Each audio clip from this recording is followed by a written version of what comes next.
Hi, everyone, and welcome to our fifth module called Crafting a Deployment Strategy.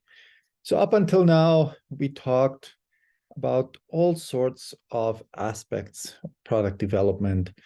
We talked about design thinking. We talked about market opportunities. We talked about types of innovations. And in this module, we want to talk a little bit more surrounding the circumstances of product launches or when we actually enter a market with our product and or services. So when we kind of think about this, right, obviously, a lot of technology companies or companies in general are kind of focused on the actual product, developing the product, implementing the features, asking for customer feedback. But here we want to also talk about, how do I change or design aspects of the product that are not necessarily directly related to the functioning, right? Such as price, distribution, acquisition, timing in general, and marketing. Again, this is not a marketing class. This is not a economics class or distribution class, but we want to think about these in the context of product development. Fundamental question, when should I enter a market, right? And as I'll show you, there's plenty of examples and plenty of strategies and plenty of approaches, but we want to kind of focus on a few key ones. And the question here, one of the big distinctions is, am I a large firm or am I a small entrepreneurial firm, right? And so these two different types of firms with two different sets of resources, cultures, and incentives, and abilities to kind of respond to the market. Those are pretty big factors in kind of thinking about when should I enter, right? For these two categories of firms, things will differ quite significantly. Now, obviously, there's different times to enter a market from a temporal point of view, thinking about different business cycles or different seasons. You can imagine that if you want to launch a video game console, you typically do that on Christmas. In fact, there's lots of business or lots of new products that are focused on the business, on the Christmas season. For some industries, whatever you sell during Christmas determines a large portion of your revenues year long. Toys especially, right? So if you think about these. Now, you want to think about that, and you also want to think about what the timing signals to your customer, right? So, for example, you want to signal potentially that it's going to be next generation.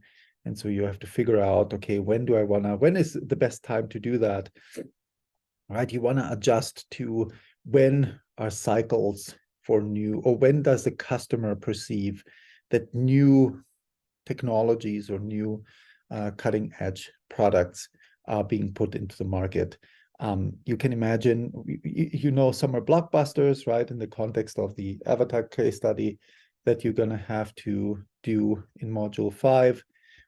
Here the question is, well, what period is typically associated with the best or most interesting or biggest blockbuster movies, right? And obviously, okay, so this is kind of the signaling and the kind of perception part of launching a product. You also have to think about the operational part, right? Production capacity, et cetera, distribution, marketing. We'll talk about that in a little bit. Those things need to be coordinated to make sure that the launch is going to be good. Think about, right, if you're a big firm and you have multiple projects or multiple products in line, you want to make sure they don't cannibalize each other, right? Sometimes that's unavoidable, but that's also an important timing consideration, right? So I have to think about this, depending also whether these products or services are complementary or not. what your competitive situation is, etc., etc. Now, there's different models. This is something we talked about, dominant designs. This is something we talked about in Management 519. But the reality is, there might be dominant products or dominant design categories on the market, and you have to kind of figure out how strong they are and when are they vulnerable to attack, right? So when can you introduce potentially a product that could threaten them or take some market share away from them. Sometimes we're at the spring of a new industry, okay? We've seen AI applications, artificial intelligence applications around for a while, but since ChatGPT, there's been kind of an increased race to provide new AI applications, at least from the big firms. And so whenever a industry is starting to kind of ramp up or create more market share, you have to figure out, where on that curve you are, right? So where is your positioning and how you're going to launch products? Again, also depends on, if we go back here, the dominant designs, right? Those start to evolve towards the later part of this curve here, right? That's when we talked about dominant designs emerge, but so we have to figure out at which part of the industry we are. We really have to think about customers a lot. We'll talk about this. We talked about customers already a little bit. We'll continue with this conversation as we move forward in the slide deck. You remember when we talked about design thinking, right? So peel the onion. You have the same kind of a question here when it comes to launching a product, right? So who is your target segment, or who are your initial customers? Are those, early adopters? Are those going to be, customers that have the biggest need or have the highest disposable income, right? All these things have to be considered when you're going to launch your product. Big question, should I always listen to my customers? Typically, most business classes will say yes, right? And that's definitely not a bad thing to do in general. But what we've seen is that not all products and services are fully understood by customers when they're being introduced, right? So sometimes it takes a little time for customers or for prospective customers or particular customer segments to really wrap their head around what this innovation or what this new product or service can do for them, right? It'll take a little time. And typically, right, there are some criteria that we have to think about here. When you launch a new product, right, when we talked about dominant designs before, you have to consider how strongly are customers of these products, of the existing products, locked into these contracts, right, or in these agreements. And there's various ways to think about switching costs, right? So switching costs of customers. They can be financial, right? In terms of, so they can be financial in terms of how much it costs me to switch from one product to another. We see this a lot with cell phone contracts, right? You used to sign a cell phone contract over typically a year or 2 or 3. And then because you get subsidies for your smartphone or cell phone.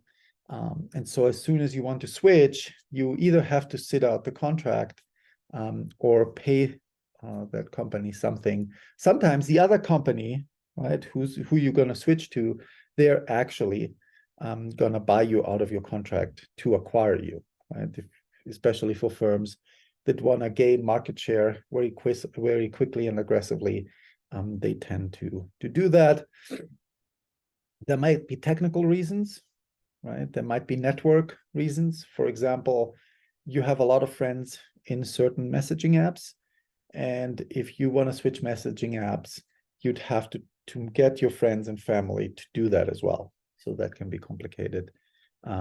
Sometimes it's a perception question, right? So you going from Android to iOS operated smartphones, that can be a transition, or vice versa, of course, and that can be, you have to get used to it. And some people are just like to stick to the systems they are used to.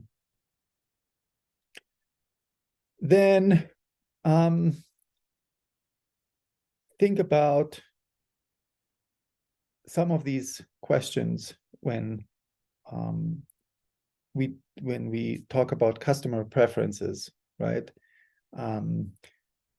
We have to, so when we talk about customers, we have to think about whether their customer preferences are well or ill-defined, right? So customers with well-defined preferences might be targeted differently, right? And customers with ill-defined preferences as well. So, for example, well-defined customer preferences, usually you have a lot of data on them, okay? So you have a solid data foundation. They're less risky, right? Because they typically, you target them with incremental innovations or incremental product improvements. And you have, because of the data, you can be more precise in targeting, whether it's pricing, market positioning, and marketing. You have more customized distribution channels, right? So these are all kind of benefits to do that. At the same time, because it's less risky, typically you also have more competitors in that space, right? So depends a little bit. For ill-defined customer preferences, you need to make sure that your product has some sort of adaptability, or that its features and functionalities can be adjusted, right? That's easiest done when you have a digital product, right? When you have a physical product, you have to deal with some limitations there. You need to make sure that once you launch the product, you have to be very, very thorough in collecting data and figuring out how to use that data to continue improving the product, but also to adjust to different market segments, right? So let's say one market segment you do really poorly, but you see you have more traction in another one, you have to adjust then your product accordingly. To do that, and of course, ideally, you'll have some resources or some capital to weather potential lower interest or initial lower interest in your product. You see some good examples. Apple is a classic example. Netflix, right? When they introduced streaming to their offer, it was a nice value add to their DVD rental service, right? It was really, and we can argue whether it's a disruptive or a radical versus a incremental innovation. But they already understood, they had some good data on their customers. And so introducing streaming wasn't such a big stretch. We have another example, right, where Google Glass, I don't know if you've ever had the opportunity to kind of beta test that or be a kind of a testing individual for them. They eventually, the project got canceled, but they had a problem that they didn't have. They had an experimental product. They didn't quite understand the customer preferences, not because they were incompetent, just because that was a new product category and they just didn't know how customers feel about that yet, right? So they had to do a lot of experiments, did a lot of beta testing, and eventually, due to a variety of concerns, privacy, usability, and fashion, for example, they decided to put that on ice. We might see it again at some point in the future, but that can happen, right? So ill-defined customer preferences, again, ill-defined in the sense that not that the company hasn't figured those out, is that they are just because the product is so new, the category is so new, that the company had to do a lot of experiments to figure things out. Product performance, okay, and they firms have to figure out how important certain product performance categories or product and performance intensity is for their customers, right? You want to make sure, right, if you launch a product, that that product's gonna generate or exceed customer expectations. And this can, right, when it does, when it improves, when it exceeds customer expectations, there's a lot of potential for brand loyalty, increasing switching costs, right, meaning that the company, the costs for the customer switching to another company are pretty high, right? So that keeps them with you. You have a faster market adoption, right? Because the performance is so spectacular or the utility is so large that that customers will simply adopt your product. And then you also want to have a reduction of customer returns, right? Don't only want customers to buy it initially, find out that it's not that great, and then just return it. Right? And we have plenty of examples. Zoom, one of the more prominent ones during COVID-19, where everybody was switching to online meetings and online calls, et cetera. Zoom became kind of the go-to application, right? It was relatively easy to use, although some people debate that, but gained market share very, very quickly, right? Because it was an easy user interface and intuitive, and there was a tremendous need in the marketplace to do that. I don't know if any of you ever bought a Dyson vacuum cleaner. They're very expensive, but they work very, very well, okay? And they have a great reputation, a lot of word of mouth, a lot of positive reviews, and they have been in the market for quite a while. But they spend a good amount of time on innovation. They considered the Apple of vacuum cleaners, if that means anything. But yeah, so those are two good examples. So I personally don't wear Lululemon.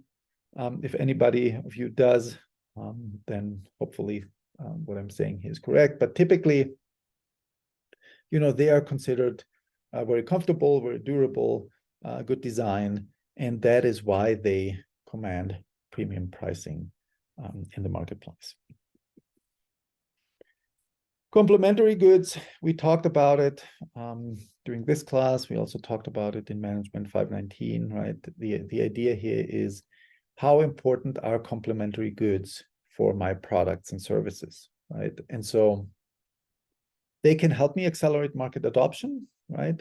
They can provide, again, reduce, that will reduce, well, in this case, they will increase customer switching costs, and a well-established ecosystem of complementary goods that can provide you a competitive advantage, right? Because you are operating a set of products and accessories that will keep competitors out of the market.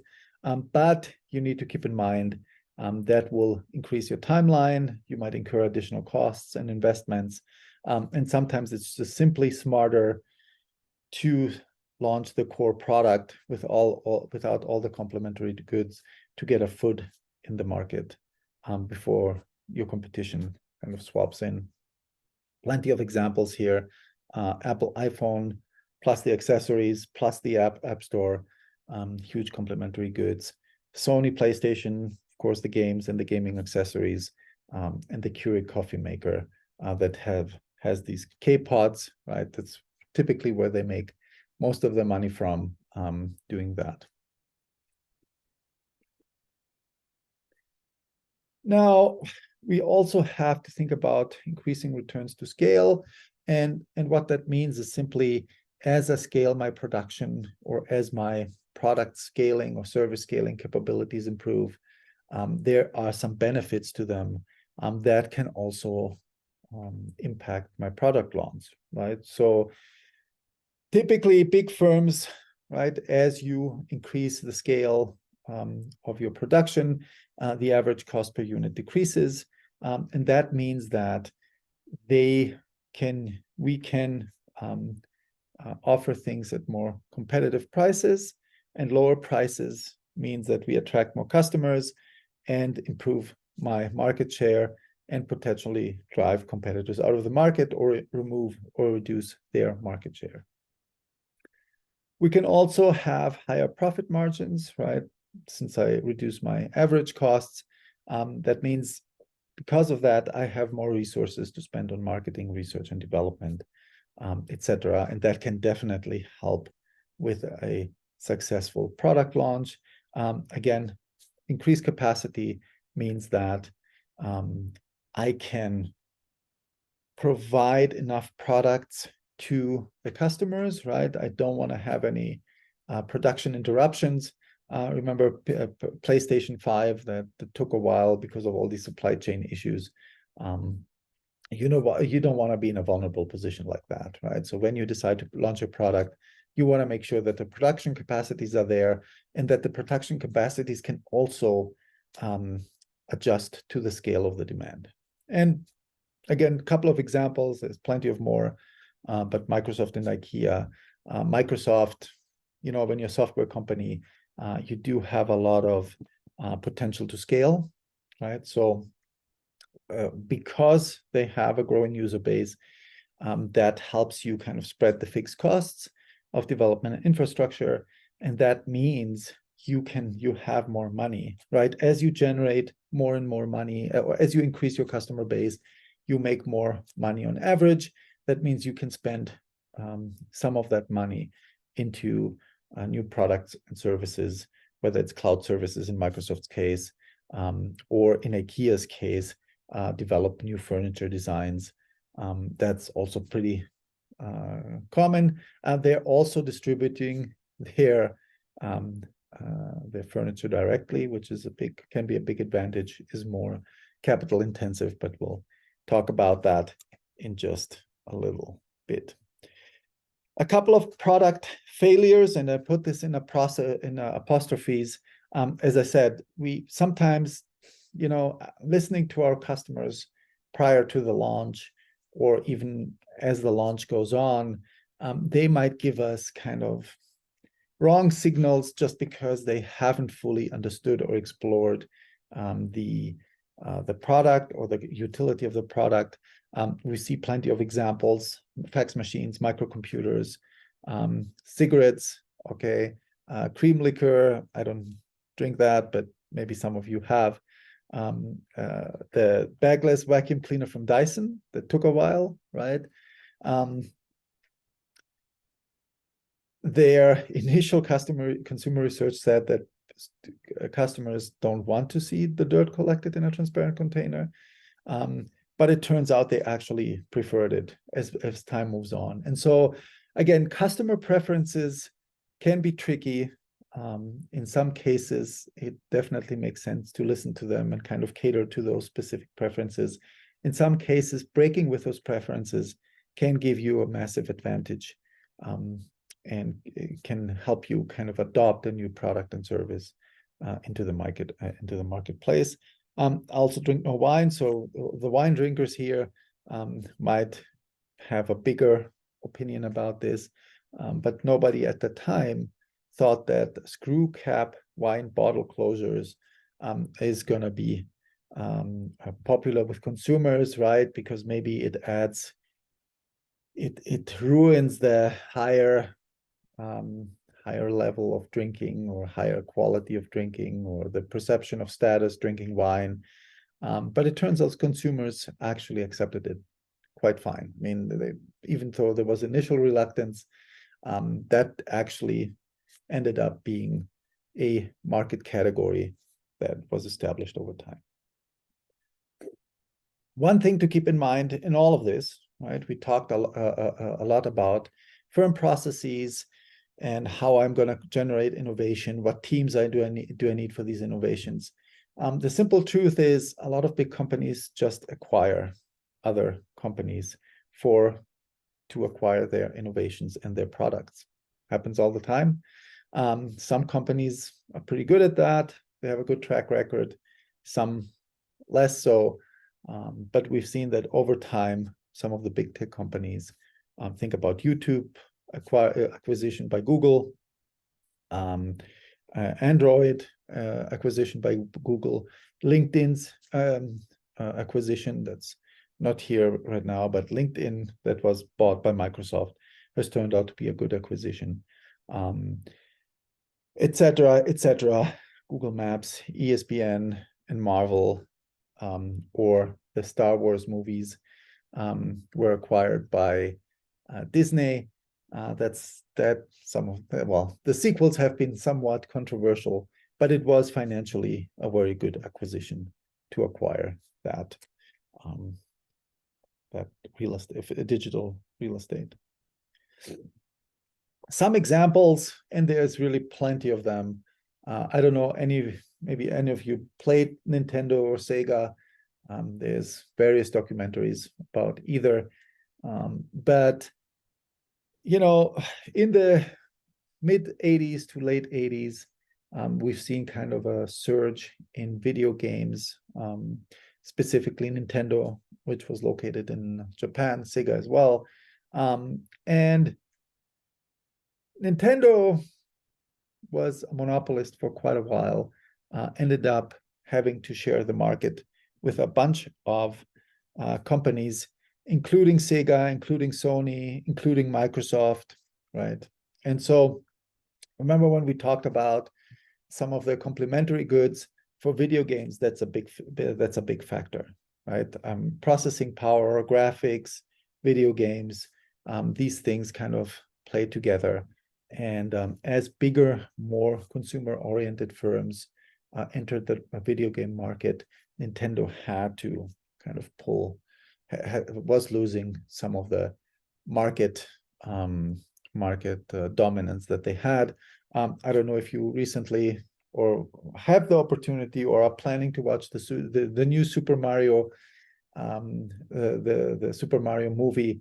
I don't know if you remember, there was a live action movie that was maybe 20, 30 years ago. That was quite odd. But this one has been very successful. And so what you've seen is that video game producers also license their game titles, right, for other media, whether that's movies or shows. I don't know if any of you watched Halo. Some of you certainly played Halo, but they recently, I think it was Paramount Plus, they had gotten the license from Microsoft to essentially produce a Halo TV show. And these attempts have been made in the past, some more successful than others, but this has become a pretty important stream of future revenue. So pricing, some of you again might have taken economics classes or finance classes, so I'll kind of spare you all the big technicalities around pricing. I just want to talk about some kind of basic ideas. Pricing is an incredible tool, really important. A lot of big companies and even small entrepreneurial firms, they kind of treat pricing as a kind of secondary consideration, but it's actually a very, very flexible tool to make and can make big impacts. Typically, right, in most companies, we have what's called the cost plus formula, right? So you're looking at your cost per unit, then you add a margin or markup, and then you essentially get the price. That's fine. I mean, there's nothing per se wrong with that, but there's other ways of how you can play with the pricing, and that can help you, especially in launching your product, increasing its market share, or tap into different customer segments. It's very important, right? So clearly there's a cash flow consideration, there's a rate of adoption, there's a positioning. Depends on the firm's objectives, right? If you're an entrepreneurial venture and you just launched a new product, you definitely want to make sure that you're going to survive the next year, right? That you can, build enough cash flow or enough profitability or enough revenues so that you're able to continue improving the product and producing the product and pay your employees, et cetera, et cetera. Can be other firm objectives, right? So you might launch a product in a category that's been very financially attractive, and you want to maximize current profits to kind of milk that market or that kind of consumer preference. Sometimes you want to maximize your market share, right? So you might be aggressive underpricing in order to have access to the market and start kind of build your market share foundation. Typically for new innovations is that you have high initial prices, right? Because what you're trying to signal to the marketplace is that this is a top-notch product and that customers should be accepting that price because of its quality or because of its technological advancement. I mean, lots of people discuss now how expensive iPhones have become, right? Some of them $1,000 and more. Teslas were really expensive initially. Again, the price that you're targeting or the way you're pricing it, you're targeting, whether you want it or not, a particular customer segment, right? And so that's something you have to consider. Again, it might slow down adoption. It might also attract competitors, right? Because they see, oh, wow, this is a high-priced product. Maybe, we can underprice that product and still skim off some profits and some market share. Two really important concepts: value in use and value in exchange, right? Value in use is needs, wants, and preferences, awareness of substitutes, income, wealth, right? So some more objective and some more subjective, right? Value in exchange is what we typically call supply and demand, okay? So number of sellers with willingness and ability to sell, number of buyers with willingness and ability to buy. This value in exchange is more of a economics concept. Value in use is more of a customer development marketing concept, where I don't care so much to determine the demand and supply. I really care about figuring out what is the value of something for a customer. When do these differ significantly, right? And that's kind of an important idea to think about. Typically, right, value in use and value in exchange differ significantly as things become highly customized, right? So eyeglasses, for example, might have a lot of value in use for that particular wearer, might not have a lot of value in exchange because the glasses are customized to everyone's eyesight, meaning that because of this customization, their value in exchange is kind of limited, right?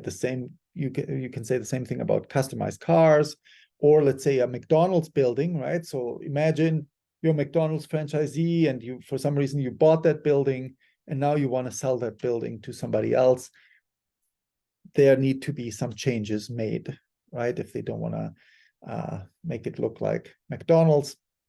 So again, the more customization, typically the bigger the discrepancies between value in exchange and value in use. You think about rare products, right? Antiques, they have what we call kind of emotional value, right? Some people might see an antique and they're willing to pay $5,000. The other one looks at it and maybe wants to pay $50, right? So there is again, is a huge difference between value in use and value in exchange. So then we have to think a little bit about a strategic approach to pricing. We have to think about price objectives, price strategy, price structure, price levels, price tactics, right? So we have to consider costs, competition, legal issues, demand, value, marketing strategy, et cetera, et cetera. But as a company, if we want to launch a product or we want to maintain a product's place in the market, we have to think about this approach to pricing. We have a couple of, so if we think about some of these markers, we can take, for example, eyeglasses here, okay. We'll take the lowest and the highest range. There might be a price that provides us with a break even. We can think about positioning our eyeglasses or whatever product we really want to launch here with respect to different competitors, right? We can price it based on value, et cetera, et cetera. But truly what we want, right, visually, we want to kind of look at what are the different categories and where do we fit within our price goals. Various objectives, okay, we can generate with pricing. I can generate a certain level of volume. I can achieve a certain level of profit. I might want to create visibility, want to cover my costs, be regarded as fair, discourage market entry, et cetera, et cetera. So there's lots of different reasons how I want to position my price strategically, but I have to figure that out before launching the product. I most certainly don't want to confuse consumers.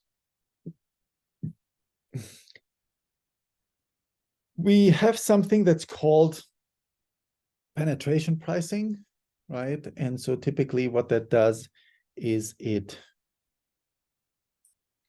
gets you into the market. And then once you're in the market, you can accumulate a certain amount of customers and can potentially, as you add more features or as your market share becomes bigger or more dominant, you can then adjust the pricing accordingly. Happens a lot when there's a dominant design, right? So like a dominant product that you are trying to take market value from, you're gonna typically underprice this. That's the typical strategy that we've seen in the market place, and that helps you, well, manipulate is a bad word, but to kind of change the customer's perception, right? So whether it's you're using a free initial trial, whether you want to have the initial product free but pay a monthly service, you can use that razor and razor blade model, or you can have a freemium model, right? And essentially monetize other parts. In this case, in Facebook's case, for example, you monetize the data, right? And that's what your business model is based on. But because it's free, you'll have a lot of people signing up for accounts. Again, we see this kind of in comparison here, penetration, parity, and premium pricing. Again, in most cases, right, if we take Tesla's case, Tesla didn't do penetration pricing, right? They did premium pricing. They positioned the product as a premium product rather than trying to take away market share from established car manufacturers through underpricing. That would have made no sense. Established car manufacturers are pretty price efficient, so to speak. And so sometimes it just doesn't make sense to do penetration pricing because it also lowers the perception of the value of your product, right? Again, there's different considerations to it. How price inelastic are your customers? What is your current and anticipated competitions? Can you reduce costs as you ramp up your production, right? So that can help in terms of determining what kind of pricing or whether you're going to decide for penetration pricing or not. Again, there's different ways of how you can vary your price structure, aspect of the product or service, type of customer, time inform and payment, for example. Examples we've seen and you've seen in the marketplace: bundling and unbundling products, selling same product under different brand names at different prices, right? We've seen this quite well. You offer a low base price and then sell add-ons at a higher margin. You can price differently at low or high peak times. Think about Uber's dynamic pricing. You can offer consumers a unlimited use of a product or service for a flat fee, right? So that's what we think about price structure. Therefore, changing the price structure can really significantly impact how consumers perceive the product, how fast they adopt the product, who's going to adopt the product, how much profit you're going to make per customer, et cetera, et cetera. Again, there's really a lot of options here. Trade in, trade up, for example, you have those with iPhones a lot, right? And that's how Apple is trying to get more people to adopt newer phones, is they offer this trade-in value. Again, you can make all kinds of adjustments. You can price different market segments, you can have loyalty schemes, et cetera, et cetera. Now, again, this is not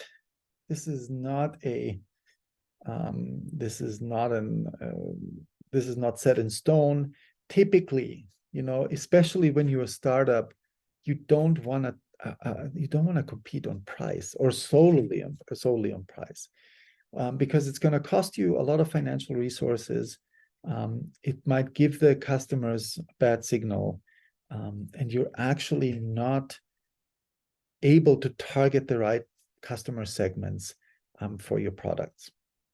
It's always harder to raise prices than to lower them. Netflix experiences that quite often, right? When they occasionally increase the price. Amazon Prime does the same thing. Then they wanted to crack down on all the shared accounts. So it's always harder to become more restrictive afterwards than in the beginning, right? So it's a lot easier to be very restrictive and then kind of make things easier to access, rather than the other way around, unless your market position gives you that kind of option. Again, not all customers need to pay the same thing, right? And you can see that in an airplane, right? When you're selling the seats, do you have business first, economy plus, right? They've overstretched it a little bit, but differential pricing makes a lot of sense, even when you just trying to sell the same product rather than introducing a new one. Price is a signal, but value is what people buy, and value can be very different for different people. You need to figure that out before you launch your product and during the product launch, to determine, where is the value that customers have, and have I priced this correctly? Now, with respect to distribution, obviously there's all kinds of options here. You can sell direct, right? There is plenty of companies who do that. Apple has its Apple stores. They do, of course, also sell through intermediaries, whether that's Best Buy, whether that's Verizon, whether that's they have other distribution channels to sell their phones. It can be strategically meaningful, right? Because controlling distribution means that you have more influence on pricing, right? Or when you're going to launch something, how you're going to launch is, you might have a lot more direct access to customers, but it can be expensive and it can be impractical, right? So it's not cheap to maintain these Apple stores. They're typically in good locations, means that you have to pay a fair amount of real estate to do that. You can have intermediaries, can be manufacturers, representatives, can be wholesalers, sellers. You can any option or any configuration you can think of here already exists, right? The combination between direct selling and intermediaries, or purely direct selling or purely intermediaries. Can think about that. You have other options like retailers, what's called original equipment manufacturers, and examples, right? So Dell Computer does that. They do that, and they typically, that was part of their business model, is they took all these components from other manufacturers for the computer, and you could essentially customize your laptop or computer on their website. That was a pretty big, that was a significant customer draw for a lot of their computer products for a while. Didn't end up being, at the end of the day, the need for customization for the individual consumer was kind of more limited. However, Dell does a lot of work for business, does a lot of business to business. A lot of universities have Dell computers, and so that's advantageous here. We have what's called disintermediation. You might have heard about that term a few times. If you, for example, do online investing, right? So you have online brokerage, you typically pay zero or very, very low brokerage fees. Online bookselling, right, happens through a warehouse. You don't need to maintain retail locations, and that's much cheaper, faster, and customers can spend more time kind of looking through the different digital libraries to purchase these things. Again, you'll think about that, right? When you have a new product or new service, you have to think about how does it fit with your existing distribution requirements.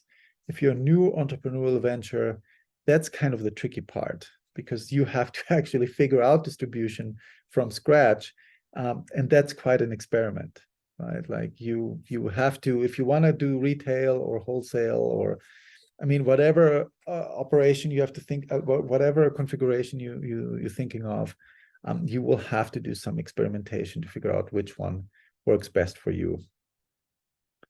Again, how dispersed and numerous are the customers? What product education will they require? That's a big thing, right? So the more you have to teach customers of how to use your product, the more you have to think about distribution channels, right? And Apple's big advantage is, if you go to an app store, and some of you using Android or Samsung might not have seen that, although I think I've seen some Samsung stores do that as well, but then definitely not as many and not as distributed as Apple stores. But every time I go to an Apple store with my equipment, it goes really quick, right? I mean, they're really well trained. They know the systems really well. You're not there for a very long time. They are relatively generous with replacing parts and components, et cetera, et cetera. They can also teach you some things about your equipment.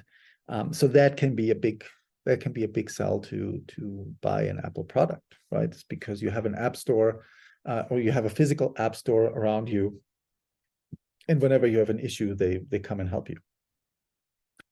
Again, sometimes it makes sense to look at how your competitors' products or services are sold, or substitutes are sold. Sometimes it doesn't, right? Because your product and your service are so unique that you have to really rethink your distribution from scratch. It doesn't just help you very much to just copy those. And there's obviously a few examples or a few strategies here to accelerate distribution. Certainly pricing helps a lot, right? We talked about that before.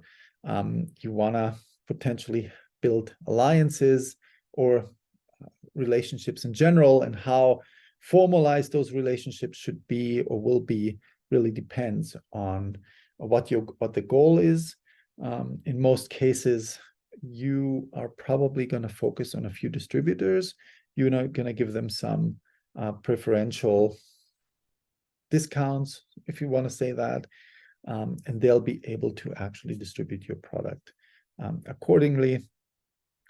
Again, you can be more creative, right? You can do sponsorships or contracts.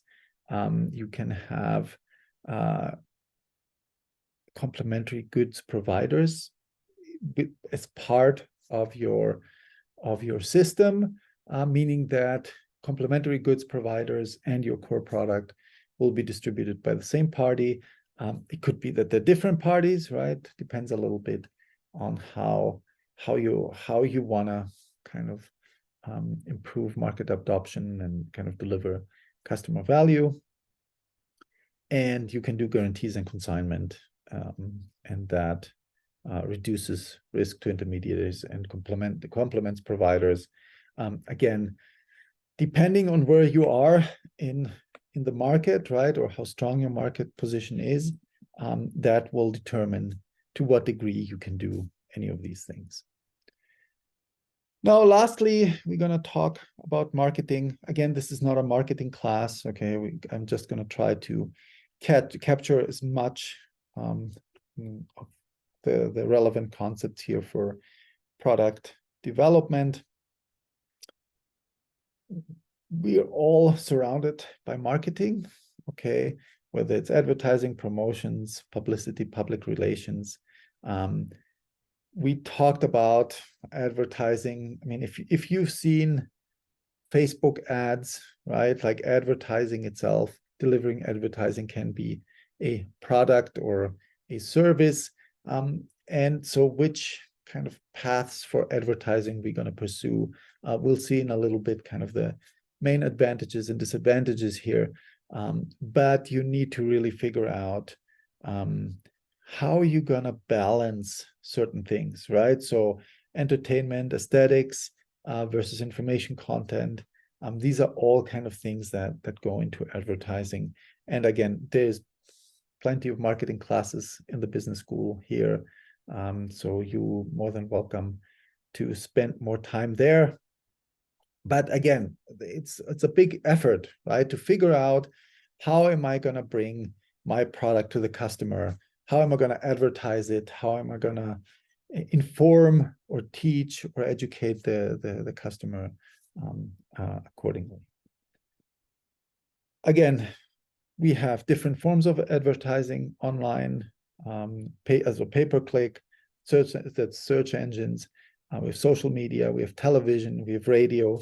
Obviously, all these have very different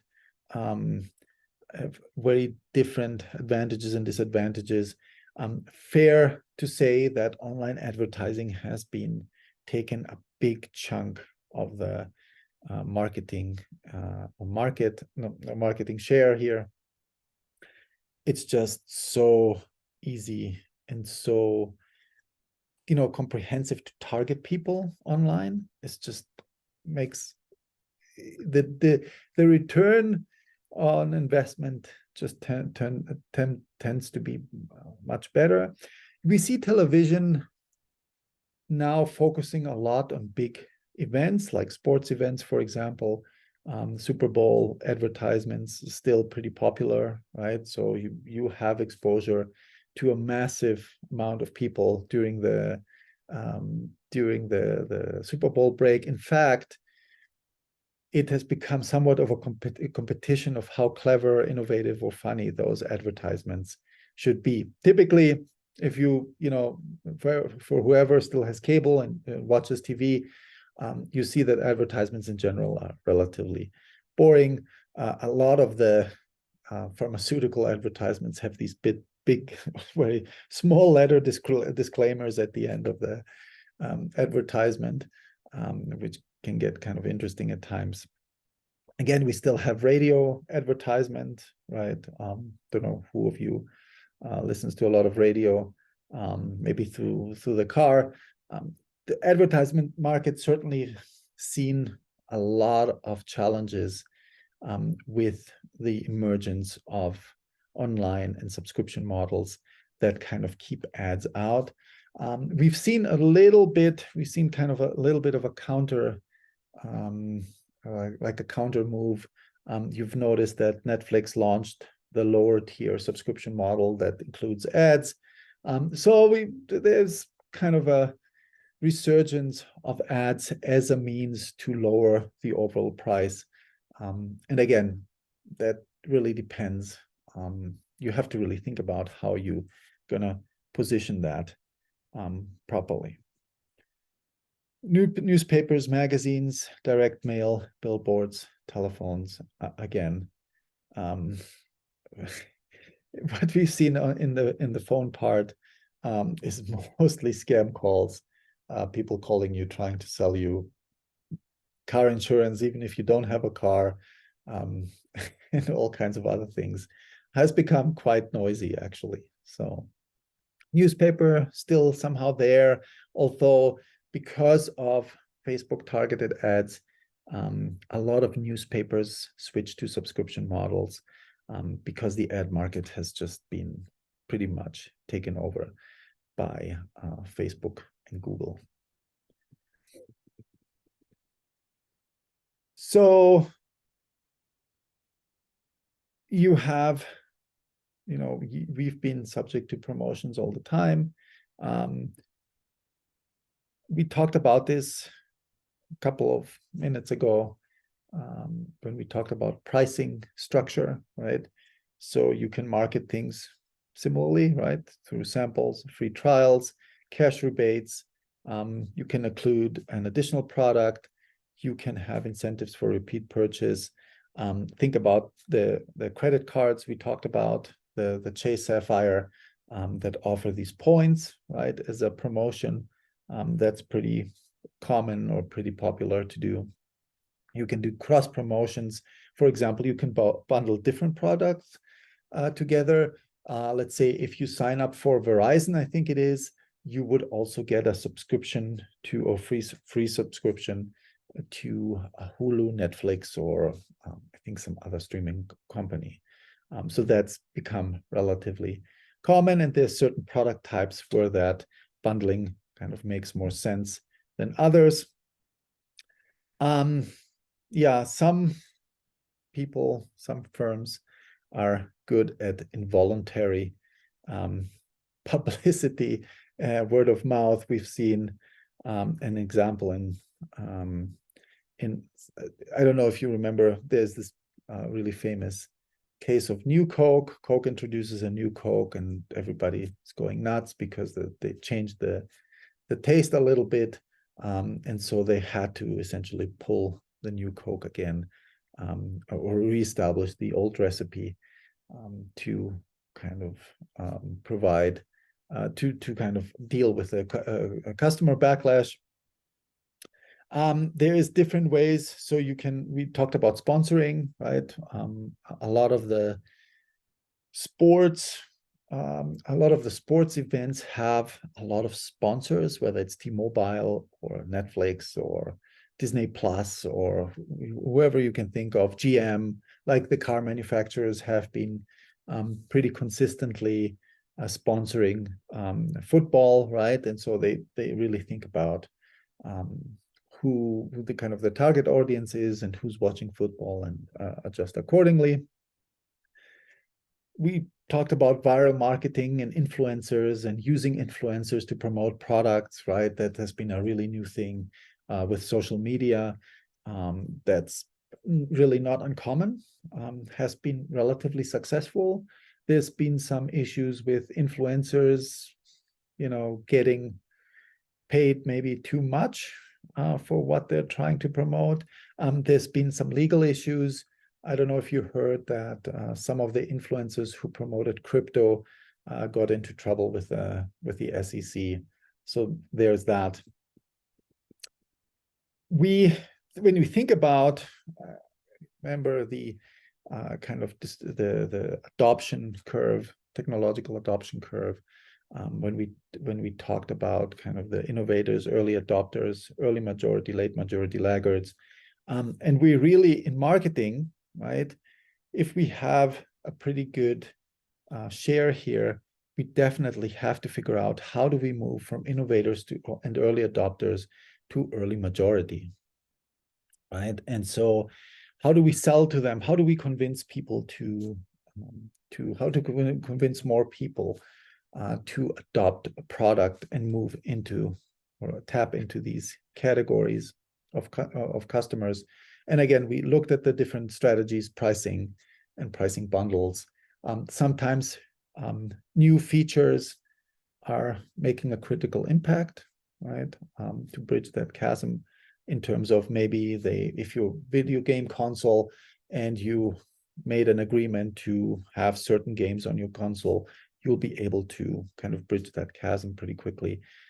Typically, it is quite a challenge. A lot of companies, especially startups, they kind of fail at bridging that chasm, because either the product is becoming too expensive, or there's not enough value, or they simply run out of money, right? So they don't have the financial resources to configure different marketing tactics and strategies.